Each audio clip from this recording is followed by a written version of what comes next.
रामचंद्राय नमः। श्री सीताराम चंद्राभ्याम नमः। ओम राम रामाय नमः। ओम ह्रीं रामाय नमः। ओम श्रीं रामाय नमः। ओम ऐं रामाय नमः। श्री रामचंद्र चरणों मनसा स्मरामि। श्री रामचंद्र चरणों वचसा गृह्णामि। श्री रामचंद्र चरणों शिरसा नमामि। श्री रामचंद्र चरणों शरणं प्रपद्ये। नमस्कार वडीलों, मित्रों, young brothers, sisters, children and young ones. This is original Valmiki-Rāmāyaṇa, Sri Rama Katha in Hindi as well as in English, narrated by Valmiki Rishi, the glory of Bhagwan Sri Ram. Jai Sri Ram. Jai Jai Sri Ram. Published by Gita Press, Gorakhpur. And Ayodhyakanda उसमें सर्ग number 59 CentOS 59 59तम सर्ग, उसमें आपका हार्दिक स्वागत है। अब तक हमने देखा कि सुमंत्र जी अयोध्या पहुंच चुके हैं और राजा दशरथ से कहते हैं कि राम भगवान ने क्या कहा, लक्ष्मण जी ने क्या कहा, ये बातें उनको सुनाते हैं। और सीता जी ने भी क्या कहा या क्या कहा, यानी कि वो कुछ बोलती नहीं है माता जी, सिर्फ वो अपने इष्ट श्री राम का अनुसरण करती है। तो आगे देखते हैं दशरथ राजा की क्या सिचुएशन है। तो आज का एपिसोड नंबर 89 अयोध्याकांड श्री राम कथा में आपका हार्दिक स्वागत है। जय श्री राम। जय जय श्री राम। 59वां सर्ग सुमंत्र द्वारा श्री राम के शोक से जड़ चेतन एवं अयोध्यापुरी की दुरावस्था का वर्णन तथा राजा दशरथ का विलाप। 59तमः सर्गः। To satisfy Canto 59, satisfy the emperor curiosity, Sumantra tell him further of Sri Ram's departure for the forest.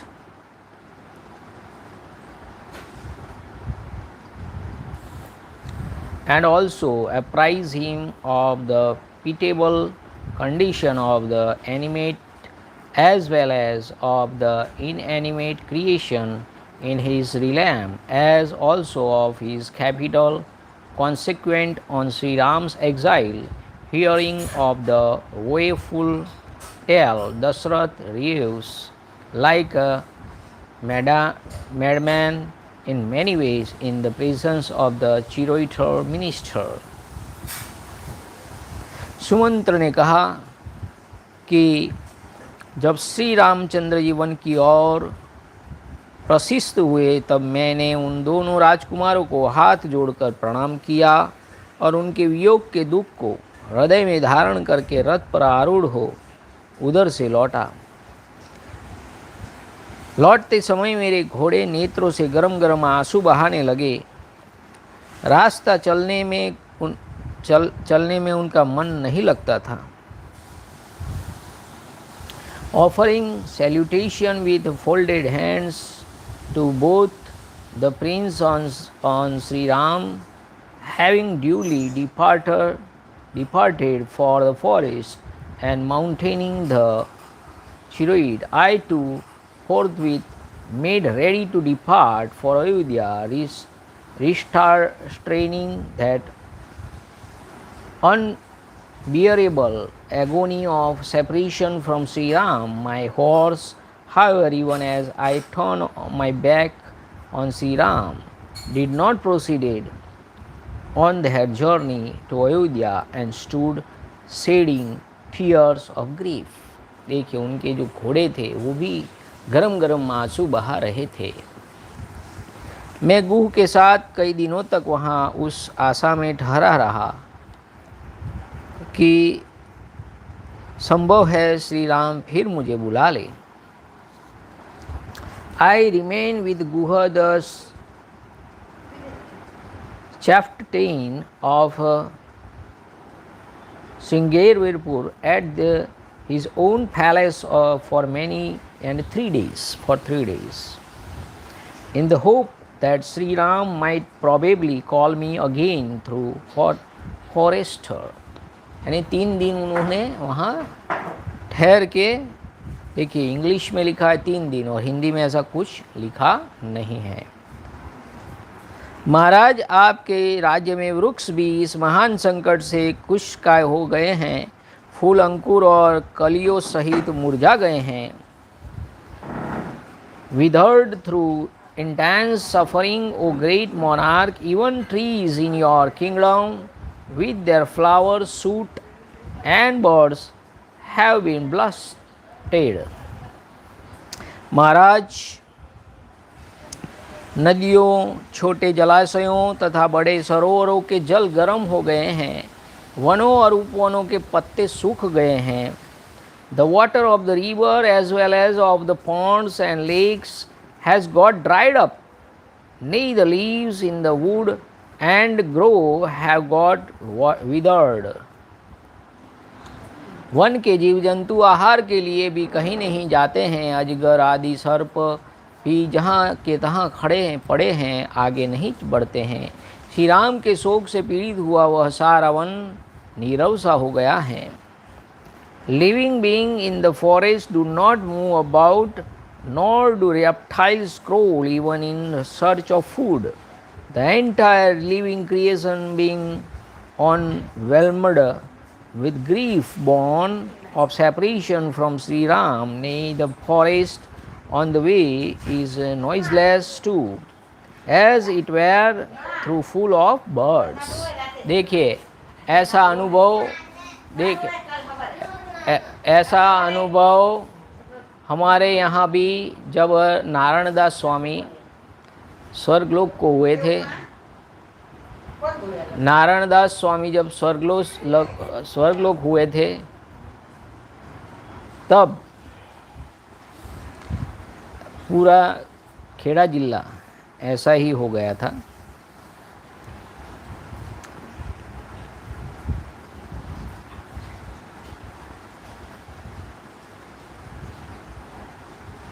नदियों के जल मलिन हो गए हैं, उनमें फैले हुए कमल के पत्ते गल गए हैं, सरोवर के कमल भी सूख गए हैं, उनमें रहने वाले मत्स्य और पक्षी भी नष्ट प्राय हो गए हैं।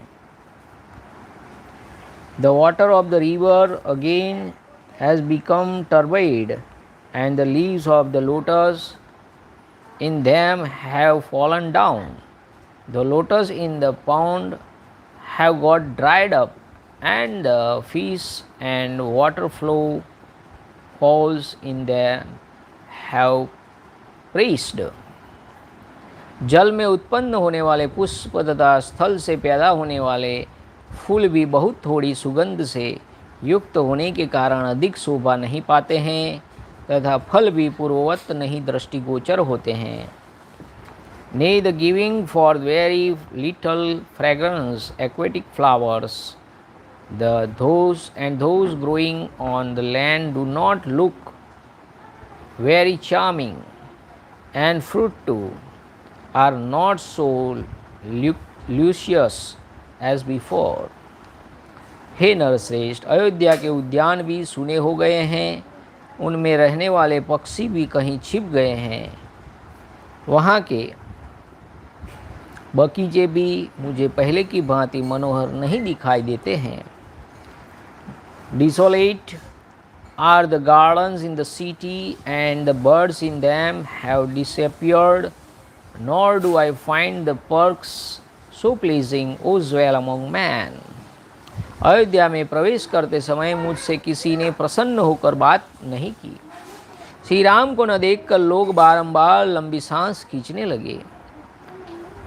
None greeted me as I entered Ayodhya, nor perceiving Sri Ram, men signed again and again. देव, सड़क पर आए हुए सब लोग राजा का रथ श्री राम के बिना ही यहाँ लौट आया है ऐसा देखकर दूर से ही आंसू बहाने लगे थे।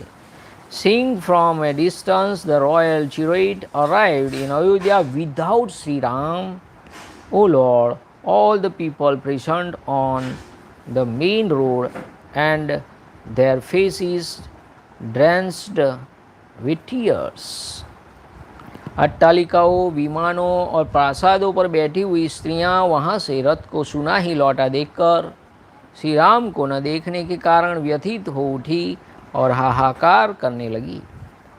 Receiving from their mansions 7-storied building and palaces, the chariot returned from the forest. The ladies who were feeling distressed due to their not being able to see Sri Ram broke into lamentation. उनके कज्जल आदि से रहित बड़े बड़े नेत्र आंसुओं के वेग में डूबे हुए थे। वे स्त्रियां अत्यंत आर्त होकर अव्यक्त भाव से एक दूसरे की ओर देख रही थी। शत्रुओं, मित्रों तथा उदासीन मध्यस्थ मनुष्यों को भी मैंने समान रूप से दुखी देखा है। किसी के शोक में मुझे कुछ अंतर नहीं दिखाई दिया है। The ladies who were sore afflicted due to the exile of Sri Ram mutually gazed on one another with their large eyes flooded with an upsurge of tears, their collyrium washed thereby. I do not perceive any difference in point of affliction between his enemies, friends and neutrals.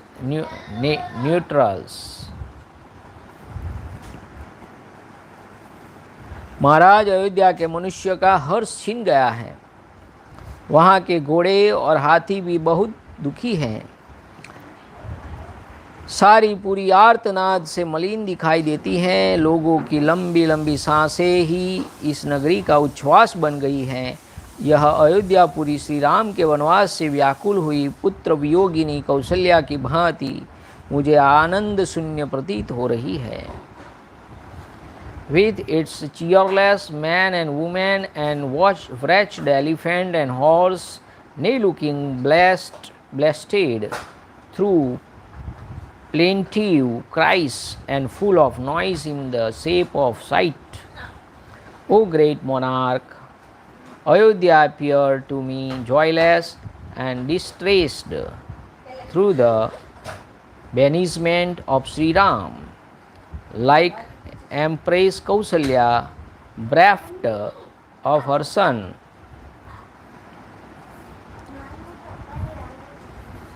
Sumantra के वचन सुनकर राजा ने उनसे अश्रु गदगद परम दीन वाणी में कहा।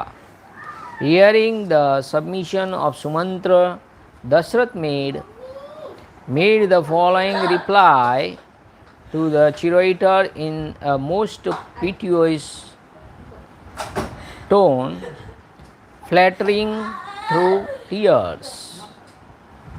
सूत, जो पापी कुल और पापपूर्ण देश में उत्पन्न हुई हैं तथा जिसके विचार भी पाप से भरे हुए हैं, उस कैकई के कहने में आकर मैंने सलाह देने में कुशल युद्ध पुरुषों के साथ बैठकर इस विषय में कोई परामर्श भी नहीं किया है। No deliberation was made by me on the point of sending Ram into the exile, with the elders clever in giving counsel. Dictated as I was by Kaikai of sinful birth and intention, सूरदों, मंत्रियों और वेदवेत्ताओं से सलाह लिए बिना ही मैंने मोहवश केवल एक स्त्री की इच्छा पूर्ण करने के लिए सहसा यह अनर्थमय कार्य कर डाला है। without taking counsel with my well-wisher and ministers, including those well versed in the Vedas, was this step precipitately taken by me through excessive influation in order to please my wife. Sumantra होनहार वश यह भारी विपत्ति निश्चय इस कुल का विनाश करने के लिए अकस्मात आ पहुंची है, और this great calamity has surely taken us by surprise by the will of providence for the destruction of this race, O Chiroiter. सार्थ है, यदि मैंने तुम्हारा कभी कुछ थोड़ा सा भी उपकार किया हो तो तुम मुझे शीघ्र ही श्री राम के पास पहुंचा दो। मेरे प्राण मुझे श्री राम के दर्शन के लिए शीघ्रता करने की प्रेरणा दे रहे हैं। If at all, O Chiroiter, any good turn has been done to you by me, take you me at once to Ram, for my sins are importunately hastening me to catch a last glimpse of Ram.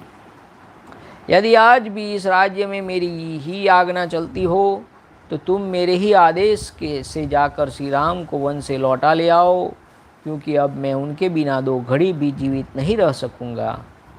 If my authority alone prevails even today, let anyone fetch Ram back to Ayodhya, for I shall not be able to survive without Ram even for an hour or so. अथवा महाबाहु श्री राम तो अब दूर चले गए होंगे, इसलिए मुझे ही रथ पर बिठाकर ले चलो और शीघ्र ही राम का दर्शन कराओ। और maybe the mighty armed prince might have gone after by now, afar by now.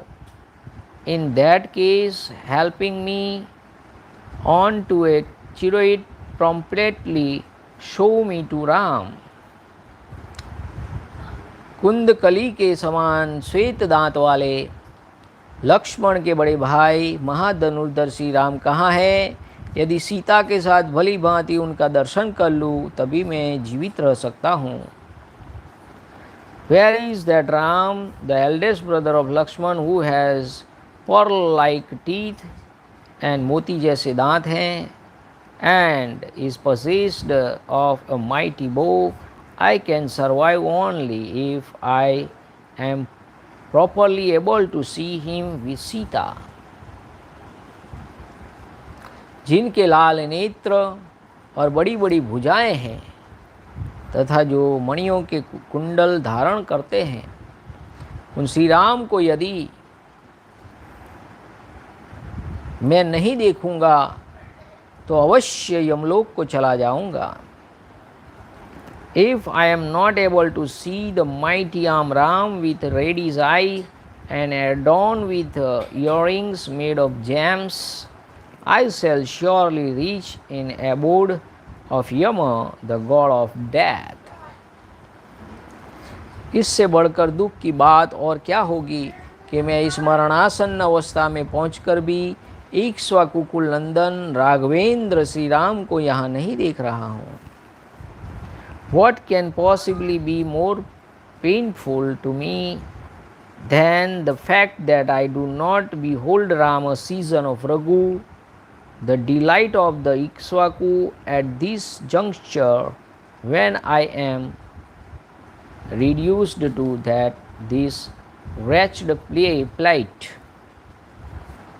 हा राम, हा लक्ष्मण, हा विदेह राजकुमारी तपस्विनी सीते, तुम्हें पता नहीं होगा कि मैं किस प्रकार दुख से अनाथ की भांति मर रहा हूँ। हा राम, अह Lakshman, younger brother of Ram, uh Sita, a princess of the Videha clan, who are engaged in austerities You do not know that I am dying through agony like a forlorn creature. राजा इस उसे दुख से अत्यंत अचेत से हो रहे थे, अतः वे उस परम दुर्लभ शोक समुद्र में निमग्न होकर बोले. His mind being overwhelmed with unbearable agony and plugged as he was in that ocean of grief, which was most difficult to cross, the aforesaid king spoke of his grief in terms of an ocean in the following words.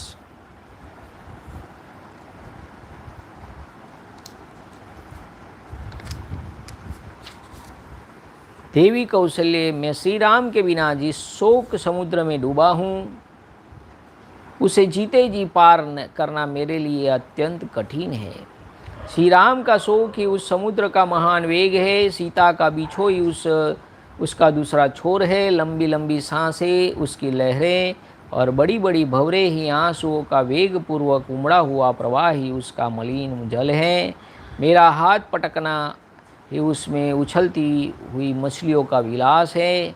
करुण क्रंदन ही उसका महान गर्जना है. ये बिखरे हुए case ही उसमें उपलम्ब होने वाले सेवार हैं. कई कई बड़वानल हैं. वह शोक समुद्र मेरी वेगपूर्वक होने वाली अश्रु वर्षा की उत्पत्ति का मूल कारण है. मंथरा के कुटिलपूर्ण वचन ही उस समुद्र के बड़े बड़े ग्राह हैं.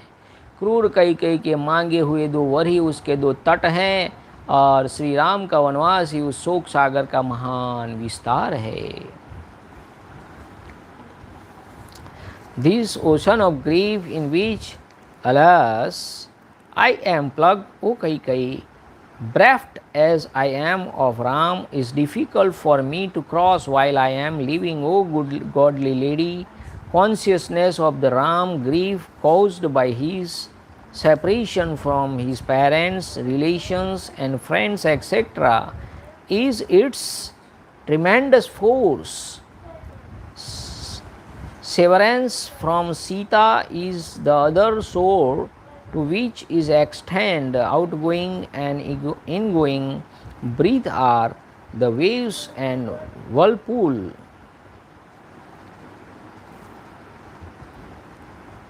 It is rendered turbid by the water of river flowing into it in the shape of the upsurge of tears of Kausalya and others. The throwing about of arms in agony represent the leaping of fish. The loud wailing represents is roaring. Diswelled hair are the seaweeds. Kai represents the submarine fire. It is the source of showers in the form of the wailing up of my tears. And the word of mantra are so many mighty alligators infesting its water. The couple of boons granted by me in favor of Kai represents its coastline, and the term of Ram's exile mark its extents. मैं लक्ष्मी सहित श्री राम को देखना चाहता हूँ, परंतु इस समय उन्हें यहाँ देख नहीं पाता हूँ. यह मेरे बहुत बड़े पाप का फल है. इस तरह विलाप करते हुए महायशस्वी राजा दशरथ तुरंत ही मूर्छित होकर शैया पर गिर पड़े. It is most unfortunate that I am unable to collapse on Ram, a season of Raghu, along with Lakshman on his spot today.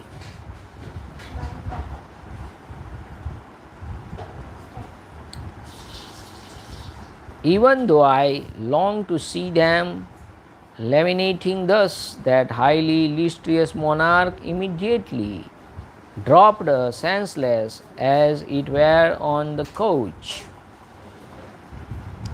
Shri Ramchandra ji के लिए इस प्रकार विलाप करते हुए राजा दशरथ मूर्छित हो जाने पर उनके उस अत्यंत करुणाजनक वचन को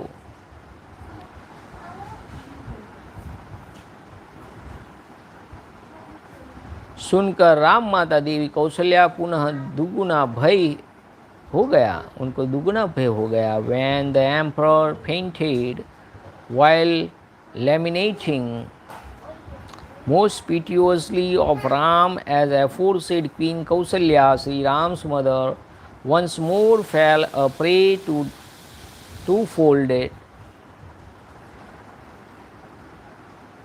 fear on hearing his wail.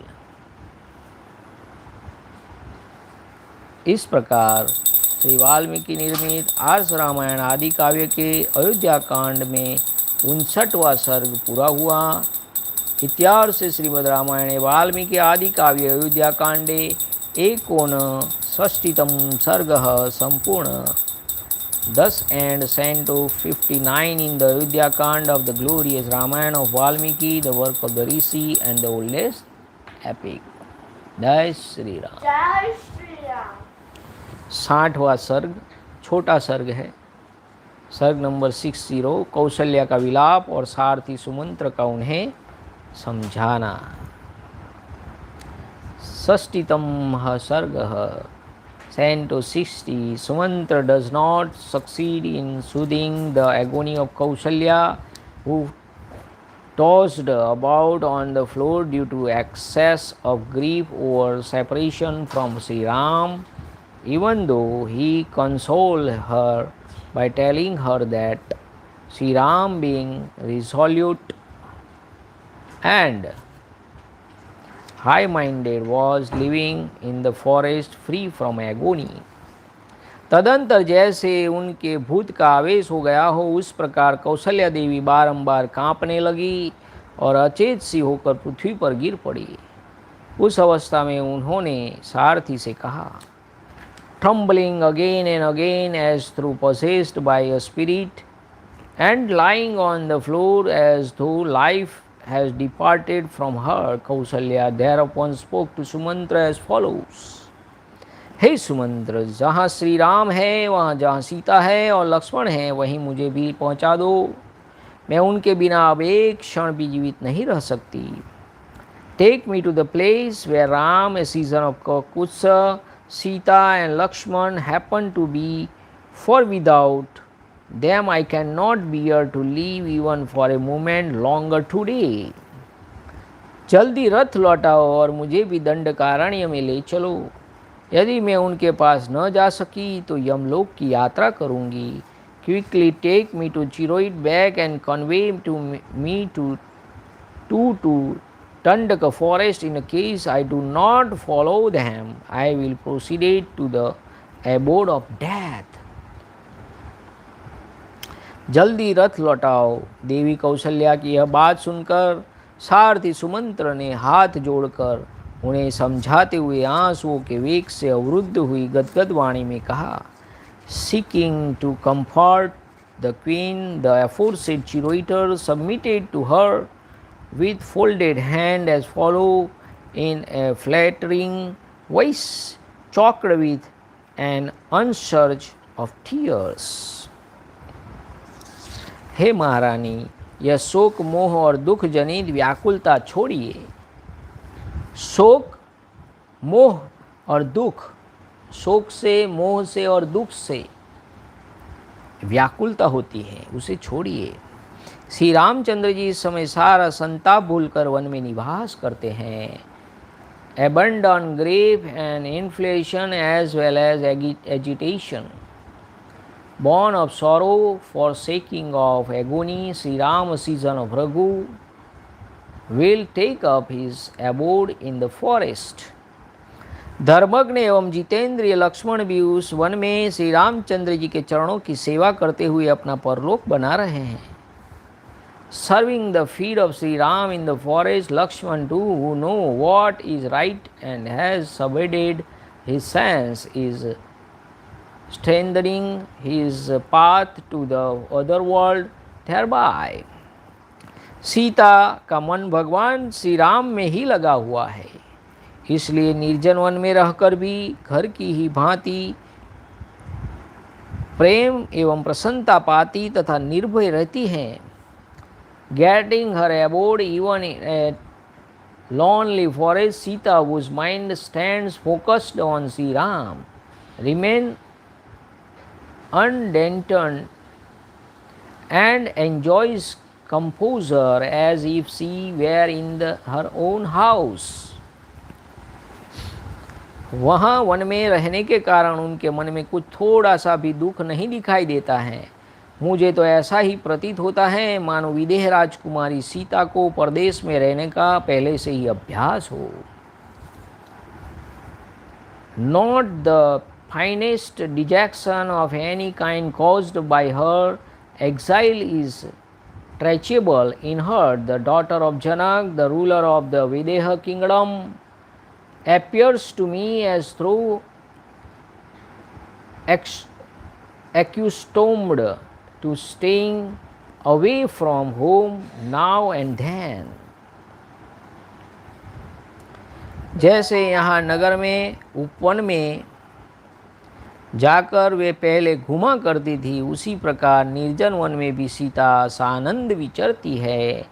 Sita finds as much delight in lonely forest as she was used to do in the past whenever she visited the groves in the precincts of the city. पूर्ण चंद्रमा के समान मनोहर मुख वाली रमणी शिरोमणि उदय हृदया सीता साध्वी सती साध्वी सीता उस निर्जन one में भी श्री राम के समीप बालिका के समान खेलती और प्रसन्न रहती है. The charming and virtuous Sita, whose countenance shone like the full moon and who was ever undepressed in spirit, surely found delight as a girl even in the lonely forest in the presence of Sri Ram.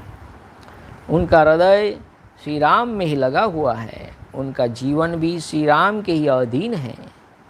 अतः राम के बिना अयोध्या भी उनके लिए one के समान ही होगी और श्री राम के साथ रहने पर वे वन में भी अयोध्या के समान ही सुख का अनुभव करेगी.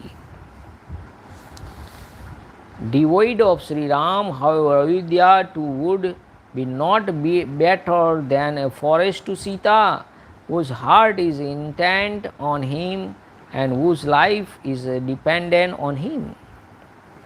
विदेह नंदिनी सीता मार्ग में मिलने वाले गांवों, नगरों, नदियों के प्रवाह और नाना प्रकार के वृक्षों को देखकर उनका परिचय पूछा करती है.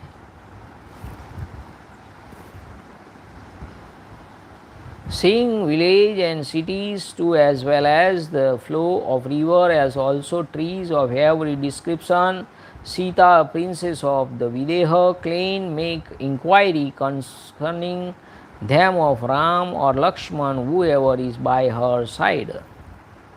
श्री राम और लक्ष्मण को अपने पास देखकर जानकी को यह जान पड़ता है कि मैं अयोध्या से एक कोस की दूरी पर मानो घूमने फिरने लिए हुए आई हूँ. Finding Sri Ram or Lakshman beside her, the daughter of Janak feels that she is as it were on a visit to a pleasure garden only a couple of miles away from Ayodhya. Sita के संबंध में मुझे इतना ही स्मरण है, उन्होंने कई कई को लक्ष्य करके जो सहसा कोई बात कह दी थी वह इस समय मुझे याद नहीं आ रही है. I remember only this much parting of Sita, the remark uttered by her only in an unguarded moment concerning Kaikai does not strike me just at present.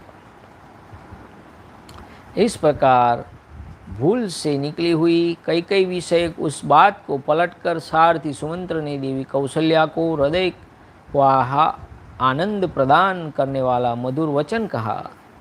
Skipping over that reference that had escaped from his lips through inadvertence, the curator spoke the following agreeable words that brought delight to queen. मार्ग में चलने की थकावट, वायु के वेग, भयदायक वस्तुओं को देखने के कारण होने वाली घबराहट तथा धूप से भी विदेह राजकुमारी चंद्र किरणों के समान कमनीय कांति से उनसे दूर नहीं होती है। The splendour of Sita, the princess of a Videha clan, which resemble the moonlight, does not fade through fatigue of the journey, high velocity of the winds, agitation caused by the sight of fearful beasts, etc., and the heat of the sun. उदर हृदया सीता का विकसित कमल के समान सुंदर तथा पूर्ण चंद्रमा के समान आनंददायक कांति से युक्त मुख कभी मलिन नहीं होता है। The well known fact face of sweet speaking Sita, a princess of the Videha kingdom, which resemble a lotus and whose influence waves with that of the full moon never fade. जिनमें महावर के रंग नहीं लग रहे हैं, सीता के वे दोनों चरण भी महावर के समान ही लाल तथा कमल कोश के समान कांतिमान है। हर soul which through no longer painted with alakat, the red juice obtained from the resin of certain trees, stick look red of alakata and cast an influence akin to that of the lotus bird. Shri Ramchandra ji के प्रति अनुराग के कारण उन्हीं की प्रसन्नता के लिए जिन्होंने आभूषणों का परित्याग नहीं किया है, वे विदेह राजकुमारी भामिनी सीता इस समय भी अपने नूपुरों की झंकार से हंसों के कलनाद का तिरस्कार सा करती हुई लीला विलास युक्त गति से चलती है। The high-minded Sita, a princess of the Videha clan, who has not renounced her jewels out of love of Sri Ram, who is pleased to see her adorned, walks in the charming gilt gate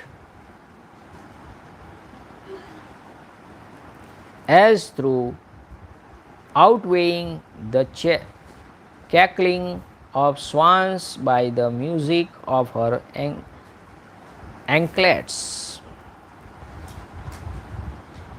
उनका श्री राम के प्रति बहुत अनुराग है, इसी कारण उन्होंने आभूषणों का त्याग नहीं किया है। वे श्री रामचंद्र जी के बाहुबल का भरोसा करके वन में रहती हैं और हाथी, बाघ तथा सिंह को भी देखकर कभी भय नहीं मानती है। To living in the forest, she does not give way to fear on seeing the elephant or lion or glide tiger, fully relying as she does on the arm of Sri Ram. अतः आप श्री राम, लक्ष्मण अथवा सीता के लिए शोक न करें, अपने और महाराज के लिए भी चिंता छोड़े। श्री रामचंद्र जी का यह पावन चरित्र संसार में सदा ही स्थिर रहेगा। Neither they nor your own self nor the king deserve to be painted. This story of Sri Ram will abide in the world forever. वे तीनों ही शोक छोड़कर प्रसन्नचित हो महर्षियों के मार्ग पर दृढ़ता पूर्वक स्थित हैं और वन में रहकर फल मूल का भोजन करते हुए पिता की उत्तम प्रतिज्ञा का पालन कर रहे हैं।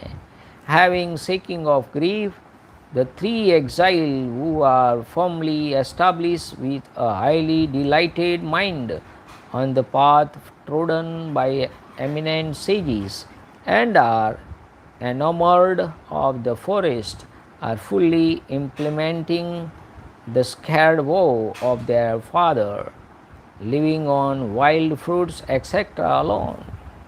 इस प्रकार युक्त युक्त वचन कहकर सारथी सुमंत्र ने पुत्र शोक से पीड़ित हुई कौशल्या को चिंता करने और रोने से रोका, तो भी देवी कौशल्या विलाप से विरत न हुई। वे हा प्यारे, हा पुत्र और हा रघुनंदन की रट लगाती हुई करुण क्रंदन करती ही रही। Even though being forbidden in the aforesaid manner by the curator who spoke highly reasonable words, King Kausalya who was torn with grief caused by separation from her son, did not cease in the last form crying out, O my darling, O my son, O season of Raghu. इस प्रकार श्री वाल्मीकि निर्मित आर्ष रामायण आदि काव्य के अयोध्या कांड में 60वां सर्ग पूरा हुआ। इत्यार्थ से श्रीमद् रामायणे वाल्मीकि आदि काव्य अयोध्या कांडे षष्टितम सर्ग। Thus end of Canto 16, the Ayodhyakand of glorious Ramayana of Valmiki, the work of the Rishi and the oldest epic. जय श्री राम। नमः पार्वती पतये हर हर महादेव हर। ओम नमो रामचंद्राय नमः। श्री सीताराम चंद्राभ्याम नमः। ओम राम रामाय नमः।